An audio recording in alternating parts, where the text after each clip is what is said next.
Hola, ¿cómo están? Hoy vamos a hablar de una forma de conocernos, de conocer a la población de un país. Vamos a hablar de los censos, qué datos nos brindan, para qué utilizamos los datos que obtenemos, por qué tienen importancia para la política, la educación, la salud, la producción, la economía, cómo se hacen los censos en la Argentina. Son un montón de preguntas por responder, pero la primera es, ¿cuáles son los primeros antecedentes de los censos? ¿Profe? A lo largo de la historia, los hombres tuvieron la necesidad de saber cuántos eran y con qué bienes contaban. Para responder esa necesidad surgieron los primeros censos. Si buscamos los antecedentes... Censalero, censalista, censar, censo, del latín census, padrón o lista de personas y bienes que se hacía cada 5 años entre los romanos. Según lo que vimos, los censos tuvieron distintos objetivos. ¿Pero nos cuenta un poco más, profe? Sí, fueron cambiando a lo largo del tiempo. ¿Para qué se hicieron algunos censos? Para empadronar a la población, o con la finalidad de recaudar impuestos, o para conocer los bienes disponibles para organizar batallas. Ya vamos a charlar con especialistas sobre los objetivos de un censo hoy. Pero podemos decir que un censo es un trabajo complejo que sirve para buscar, ordenar, estudiar y dar a conocer la información sobre cuántos son y cómo viven los habitantes del país.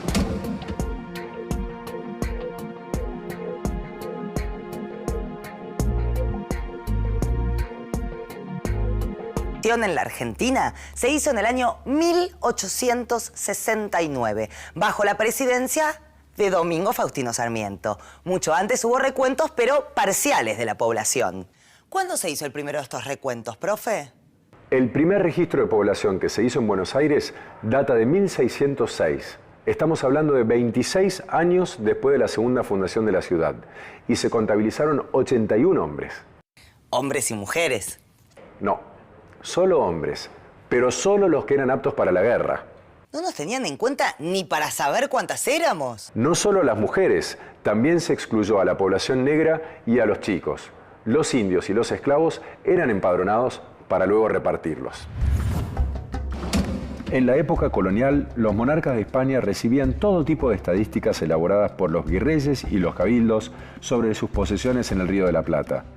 Los datos servían para evaluar la conveniencia de instalar nuevos virreinatos y capitanías. En 1778, el virrey Bertis ordenó un censo considerado modelo para la época, donde se registraron 37.000 habitantes. En los siguientes 90 años, antes del primer censo nacional, se hicieron registros nacionales, pero solo se censaron estimativamente algunas provincias.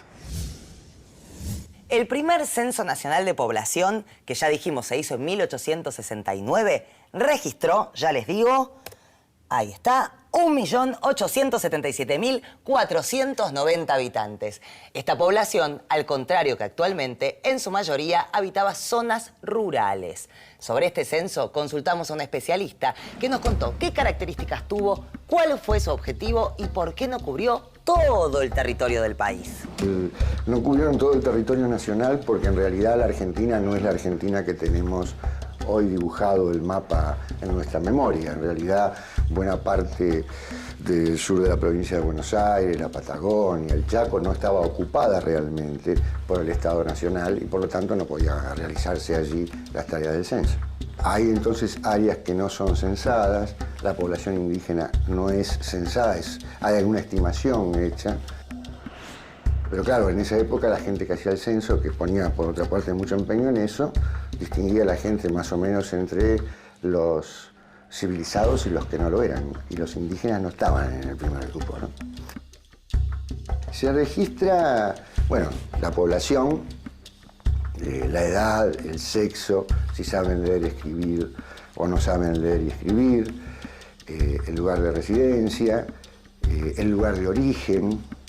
El objetivo esencial del censo era conocer en principio la población, porque justamente la Constitución establecía esto para determinar la cantidad de representantes. Se establecía un representante por un número determinado de habitantes de cada lugar. 26 años después de ese primer censo, ya en el año 1895, se realizó el segundo, durante la presidencia de José Evaristo Uriburu. ¿Qué características tuvo este censo, profe? Tampoco reveló datos muy precisos, porque no fueron censados parajes muy alejados de algunos centros poblados, como en el oeste pampeano.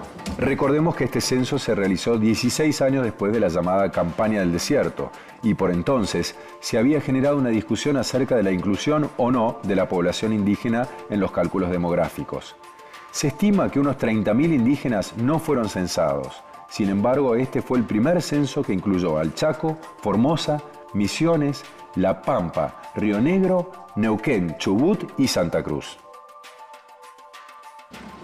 Desde 1969, el Instituto Nacional de Estadísticas y Censos, el INDEC, es el organismo público encargado de la dirección técnica de todas las actividades estadísticas en el país. ¿Cada cuánto se hacen los censos en la Argentina? ¿Qué características tienen y cómo fue evolucionando la población? Bueno, la población de la Argentina fue cambiando con el tiempo. Obviamente, la Argentina era un país a fines del siglo XIX con baja densidad de población. Se impulsó y se obtuvo, se logró la inmigración masiva, sobre todo en la segunda mitad del siglo XIX y principios del XX, que cambia la población argentina, la cambia muy profundamente, de una población de baja densidad, donde predominaban los hombres en edades adultas, muy lentamente se va transformando en una población que, a diferencia de la anterior, crece muy poco, donde hay una pequeña pero notoria mayoría femenina, donde hay un paulatino envejecimiento de la población, es decir, personas de 65 y más años de edad que tienen un peso relativo destacado en la población. Es decir, deja de ser una población predominantemente joven, como es toda población con fuerte impacto migratorio, para ir transformándose paulatinamente en una población más envejecida. Por otro lado, las migraciones se transforman, no es que desaparezcan. Se terminan las de Europa en todo caso, pero hay migraciones de países limítrofes, incluso de pequeños grupos de Asia, pero no tienen el impacto que tuvo esa enorme inmigración masiva europea de fines del XIX y principios del XX. Ya vamos a ver que los datos de los censos tienen importancia en muchísimas áreas, pero una es la de nuestra representación política. ¿No es así, profe? Claro, según los totales de población de cada jurisdicción política, se establece el número de diputados que corresponde a cada provincia. Esto lo establece la Constitución Nacional. Y en cada jurisdicción provincial, los datos permiten establecer el número de representantes del pueblo ante sus legislaturas. Bueno, en la planificación de un censo interviene prácticamente todo el Estado Nacional, porque se planifica con mucho tiempo, es un operativo, el operativo más importante que realiza el Instituto Nacional de Estadísticas y Censos, suele llevar más de 5 años de preparación, involucra normativas, presupuestos que tienen que ser aprobados en el presupuesto nacional, interviene el Ministerio de Economía, Ministerio del Interior, el Instituto de Estadísticas y Censos y las direcciones provinciales de cada una de las provincias. O sea, está involucrado todo el sistema estadístico nacional. Ya vimos que los datos censales son fundamentales para formular y ejecutar políticas sociales y asignar las partidas presupuestarias que recibirá cada provincia. También son indispensables para establecer políticas públicas, para evaluar cuánto dinero se destinará a educación, salud, empleo, planes de vivienda, desarrollo urbano y rural, planificar el transporte, las obras públicas y el bienestar social. Además, los datos son la base para realizar las proyecciones de población. ¿Y para las empresas y el comercio? Supongo que los datos también son importantes para eso. Para las actividades comerciales y la producción, los datos son muy útiles. Permiten conocer la composición de la población, sus características como consumidores, según sexo, edad, y esto sirve para evaluar la posible demanda de distintos productos o servicios. Para una empresa, por ejemplo, que quiera establecer una planta o fábrica en una zona determinada, los datos de esa región le servirán para saber si podrá contar con mano de obra suficiente para la producción y distribución de sus productos. Es básicamente el estudio de las poblaciones humanas. Lógicamente, los datos de un censo son fundamentales para este estudio. Pero, ¿qué permiten evaluar? ¿Se pueden hacer proyecciones de cómo va a evolucionar una población? Se lo vamos a preguntar a alguien que de esto sabe un montón. Se pueden hacer proyecciones de cómo evoluciona la población en términos de crecimiento, en términos de distribución por sexos, por edades y demás. Y esta información es vital no solo para los estudiosos de las disciplinas sociales, los historiadores y demás, sino para la planificación de políticas públicas.